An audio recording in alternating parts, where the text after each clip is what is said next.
Saludos, estimados doctorandos. La convergencia entre la ciencia cognitiva y las tecnologías de información y comunicación representa un hito intelectual que redefine la ontología del pensamiento del siglo XXI, integrando la psicología, la neurociencia y la computación en un campo transdisciplinar riguroso. En esta nueva era, la arquitectura mental se expande mediante soportes digitales que actúan como auténtica prótesis de la memoria y la atención, alterando profundamente la identidad del sujeto cognoscente frente a algoritmos predictivos. Esta simbiosis obliga a superar la metáfora computacional clásica para abrazar modelos de cognición distribuida donde la minería de datos emerge como el espejo estadístico de nuestros procesos cognitivos más profundos y complejos. Nuestro grupo está conformado por Mejías Kerwin, Ramírez Edison, Indira Velázquez, Silva Omaira y mi persona, Anabela Arbelo. Gracias por su atención. Saludos, quien les habla es Edison Ramírez. Continuando con el desarrollo del tema, en esta oportunidad voy a hablarles sobre las representaciones mentales y el sistema del pensamiento. El estudio de la representación y lógica del pensamiento es fundamental para comprender cómo los seres humanos procesamos la realidad y tomamos decisiones. Nuestras mentes construyen modelos internos del mundo exterior. No percibimos la realidad directamente, sino interpretaciones procesadas que utilizan diferentes vehículos o medios de codificación para representar la información. Nuestra mente utiliza tres vehículos principales para representar la información sobre el mundo que nos rodea. En primera instancia tenemos los símbolos. Estas son representaciones arbitrarias, lenguajes o números que permiten el razonamiento lógico sin necesidad de tener el objeto frente a nosotros. Un ejemplo es cuando piensas en el concepto como justicia o libertad. Activas un código simbólico que te permite debatir sobre ellos sin visualizar un objeto físico. Seguidamente tenemos las imágenes o una codificación analógica, la cual son representaciones visuales o espaciales que conservan propiedades perceptivas del objeto. Un ejemplo, si te pregunto cómo llegar de tu oficina hasta la puerta de salida, probablemente veas un mapa mental del trayecto en tu mente, girando objetos y espacio.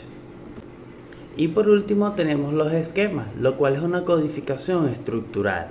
Estas son redes de información organizada que nos permiten predecir situaciones basándonos en experiencias previas. Un ejemplo es al entrar a un restaurante. Tu esquema de restaurante te dicta automáticamente que debes esperar, ser sentado, pedir el menú y esperar el servicio. Ahora bien, tenemos el funcionalismo mente como socio. El funcionalismo propone una analogía poderosa, la distinción entre el soporte físico, en este caso sería el cerebro o el hardware, y los procesos mentales, el cual es la mente y el software. Según esta perspectiva, un estado mental, como sentir alegrías o resolver una ecuación, no se define por las neuronas que se disparan, sino por la función que cumple dentro del sistema.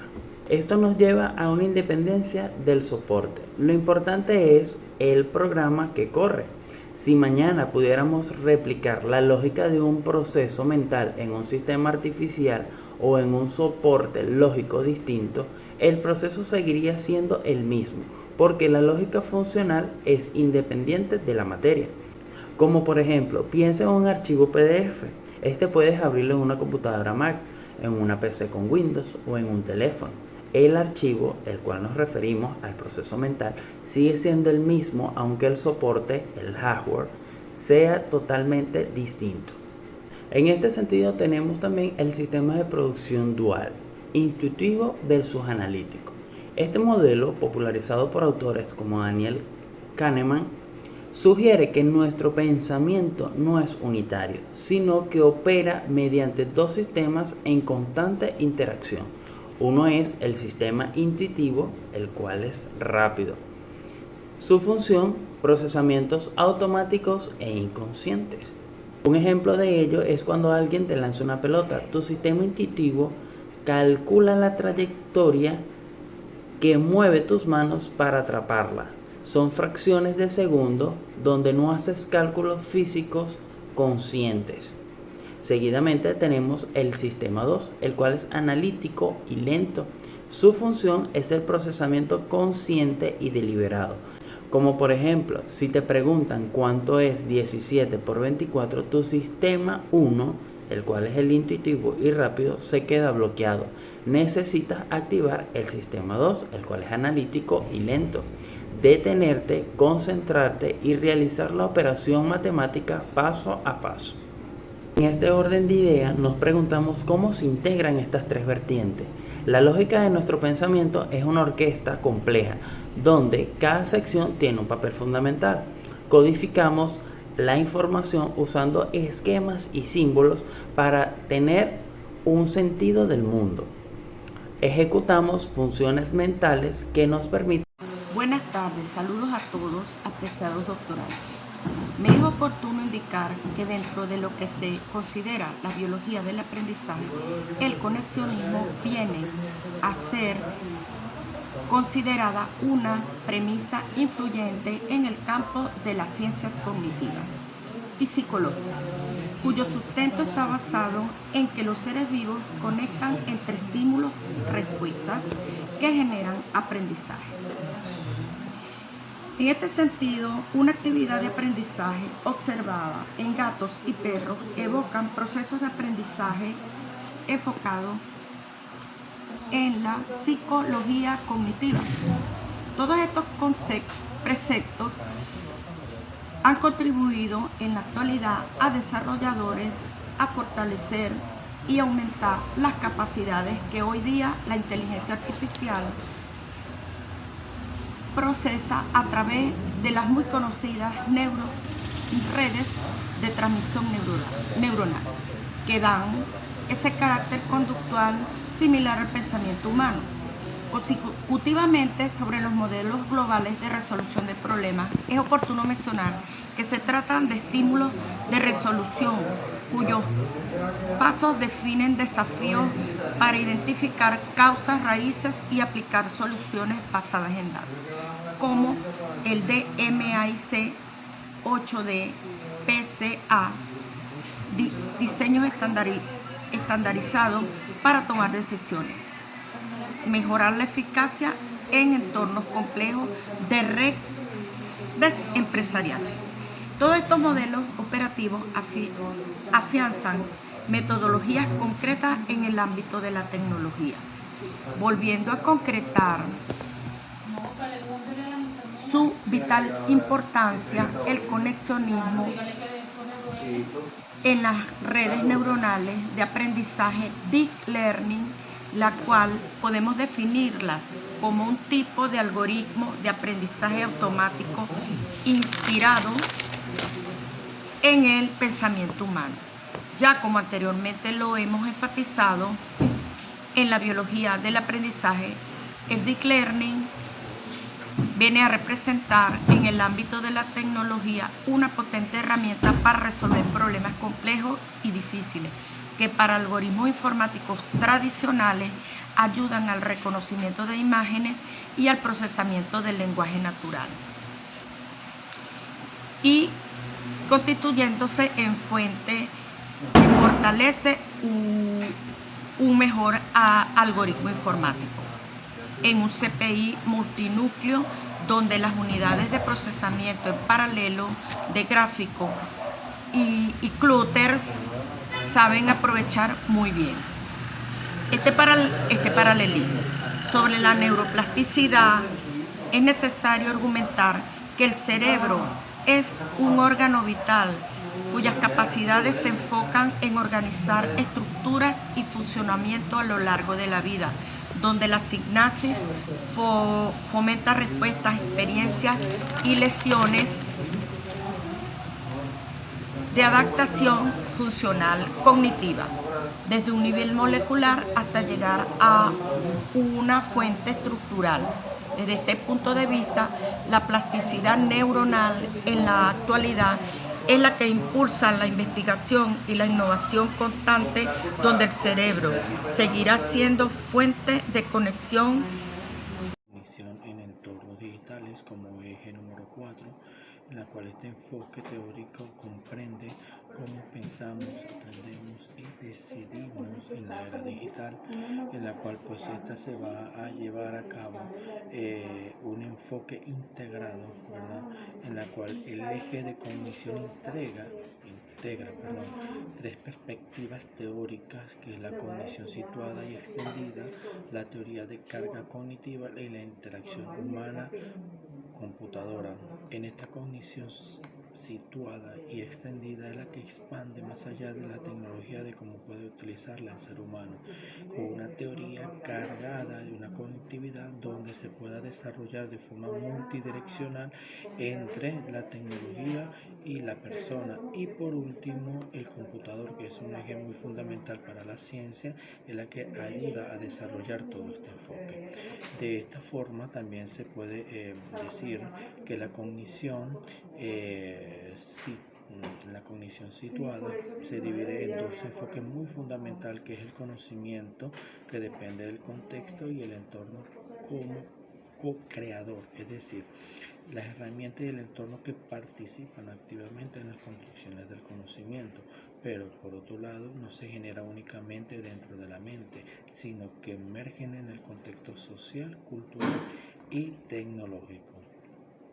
Asimismo, la cognición extendida se hace como una breve cognición de herramientas que actúan como extensión de la mente humana, ampliando las capacidades como la memoria, la atención y la resolución de problemas, teniendo claro la disposición o los dispositivos móviles que buscan a las plataformas educativas, que facilitan el acceso de manera transformadora, y que así podamos aprender y de esta forma cómo procesar los pensamientos. Más allá de todo esto, ¿verdad?, que se ha desarrollado la carga cognitiva, esta teoría se centra de cómo la memoria trabaja, procesa la información y cómo puede verse sobrecargada en entornos digitales. Podemos entender que nosotros guardamos una serie de cosas donde esta pues ha conllevado una serie de paradigmas en la cual se ha buscado a trabajar. Todo se deja cargado en una plataforma digital donde ella es guardada y que no se tarda, o por lo menos no se llena ese espacio hasta que se pueda centralizar toda la focalización. Por eso este diseño de contenido a la plataforma debe minimizar la carga innecesaria para facilitar el aprendizaje. ¿Cuál es el aprendizaje? El aprendizaje de cómo uno va obteniendo día a día y cómo se va familiarizando con el mundo digital. Y este mundo digital pues que se ha desarrollado con un enfoque pues meramente desarrollado y que se puede llevar a cabo. Ahora bien, ¿cuáles son los tres tipos de cargas cognitivas? Está la intrínseca, la extrínseca y la germana. La intrínseca está relacionada con la complejidad inherente del contenido. La extrínseca pues genera una forma que se presenta la información, y la germana está vinculada al esfuerzo de comprender y aprender. De esta forma pues se ha desarrollado una interacción humana computadora donde, ¿verdad?, esta proporción de estudio, como las personas interactúan en un sistema tecnológico diseñado en una interfase eficiente, intuitiva y centrada en el usuario, porque más que todo esto está manipulada por nosotros los seres humanos para tener una mente adaptada a la tecnología y a las capacidades cognitivas humanas. De esta forma pues también se ha llevado un centro de usuario donde facilita el uso, donde hay accesibilidad, donde hay una claridad visual, donde hay una reducción de errores y donde hay una experiencia del usuario. ¿Por qué? Porque se facilita un uso de interfaces intuitivas que no requieren informaciones previas. pero sí hay una accesibilidad donde la experiencia inclusiva va para todos los usuarios y que tiene una claridad visual donde los elementos son la guía de atención, reduciendo este diseño que previene a minimizar la falla y por supuesto que reduce una fatiga cognitiva. Desde este enfoque de un impacto del diseño digital se optimiza los procesamiento, mejora la retención y el equilibrio del humano en la forma tecnológica, donde reduce la sobrecarga cognitiva en una navegación intuitiva y donde se adapta las interfaces de las capacidades cognitivas naturales del usuario. De esta forma, pues para terminar, el eje de cognición en el entorno digital es una evidencia que las tecnologías no son una herramienta, sino un factor activo de las construcciones del conocimiento, dando así una integración de la cognición situada y extendida desde la teoría que carga la cognitividad y la interacción humana que permite diseñar experiencias digitales más efectivas donde de una forma potencial se genera un aprendizaje y que favorece las relaciones equilibradas entre el ser humano y la tecnología. Muchas gracias. La minería de datos cognitiva ha trascendido el análisis conductual superficial para constituirse como una hermenéutica de la psique. No estamos ante una simple recolección de megadatos, sino ante la extracción de patrones de razonamiento subyacentes que permiten una predictibilidad preconsciente. Como bien señala el autor Justi 2024, esta capacidad técnica representa una incursión en el último reducto de la individualidad, transformando el pensamiento íntimo en un activo procesable y potencialmente manipulable. Ante la difuminación de la frontera entre la interfaz técnica y el sustrato biológico, surge la neuroética como un imperativo jurídico. La posibilidad de que sistemas exógenos no solo lean, sino que escriban o modifiquen estados mentales exige una arquitectura legal de neuroderechos. Siguiendo a Damon Talbot en el año 2025, estas no son meras extensiones de la privacidad, sino salvaguardas de la autonomía e integridad mental, diseñadas para preservar el sentido del yo frente a una posible hegemonía tecnológica de control social. El tránsito hacia la inteligencia artificial nos sitúa en un salto al vacío, donde la autonomía sintética podría adquirir niveles de autogobierno y conciencia no biológica. El riesgo, según la USFQ, no es meramente operativo, sino existencial. La alineación de valores entre la humanidad y las inteligencias superiores, desvinculadas de la biología, requiere una gobernanza política global que anteponga la ética científica a la aceleración técnica, garantizando que el progreso no derive en una desalineación letal para nuestra especie. Es imperativo reconocer, bajo la tesis de Clark 2023, que el ser humano es un cyborg natural. Nuestra evolución siempre ha estado mediada por herramientas que expanden nuestra arquitectura cognitiva. Sin embargo, esta integración simbiótica con las TIC debe estar anclada en los principios del humanismo. El reto no es detener la evolución tecnológica, sino asegurar que esta expansión sea inclusiva y respetuosa con la libertad esencial, evitando que la técnica erosione la esencia del sujeto. Finalmente, la ética debe traducirse en praxis computacional, la implementación de arquitecturas de privacidad diferencial, técnicas de anonimización robustas y auditorías de minería de datos éticas, las cuales son las herramientas técnicas que blindan la soberanía cognitiva. La transparencia algorítmica y la eliminación de sesgos discriminatorios transforman la tecnología de una amenaza latente a un instrumento de justicia social. En última instancia, el progreso científico solo es legítimo se actúa como un catalizador para expandir la condición humana y no como un dispositivo para limitarla. Anabela Arbelo, gracias por su atención.